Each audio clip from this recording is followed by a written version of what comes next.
చాలా బాధగా ఉంది ఈరోజు వచ్చేసి. ఎందుకంటే డెడ్ లిఫ్ట్ ఈరోజు ఎత్తలేకపోయా. నార్మల్‌గా అయితే ఎత్తేటోడిని 100 కేజెసే వితౌట్ బెల్ట్. కానీ ఈరోజు ఎత్తలేకపోయాను. ఎందుకో చాలా బాధేస్తుంది.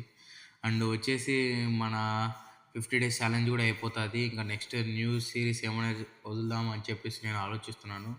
కాబట్టి మీరు కూడా నాకు కామెంట్‌లో చెప్పండి నెక్స్ట్ ఏం చేయాలని చెప్పేసి. ఇంకా మన 50 డేస్ ఛాలెంజ్ అయిపోతే మన బాడీ కండిషన్ ఎలా ఉందని చెప్పేసి చూపియడానికైతే ఖచ్చితంగా ఒక సెపరేట్ వీడియో తీసి పెడతా. అండ్ ఈరోజు వచ్చేసి మనం లాట్స్ అయితే కొట్టేసాం. ఫుల్‌గా పెయిన్ పడేది. లాట్స్ ఓపెన్ అయ్యేలాగా లాట్స్ అయితే లాగాం. మన బాడీ కటౌట్ అంతా బానే ఉంది. కానీ కొద్దిగా ఇంకా మన ఇంప్రూవ్‌మెంట్ కావాలి. ఈ మధ్యన వచ్చేసి చీట్ మీల్స్ ఎక్కువైపోయాయి. లాస్ట్ 5 డేస్ నుండి చీట్ మీల్స్ అయితే ఎక్కువైపోయాయి. పెళ్ళిళ్ళకని చెప్పేసి, ఫంక్షన్‌కని చెప్పేసి చాలా చోట్లకైతే ఎళ్ళా. అక్కడంతా బిర్యానీ కదా! ఇంక తినేసే కొద్దీ చీట్ మీల్స్ ఎక్కువైపోయాయి. ఇంకా మళ్ళా మన డైట్‌లోకి అయితే ఈరోజు వచ్చేసాం. ఈరోజు వచ్చేసి లాట్స్ అయిపోతానే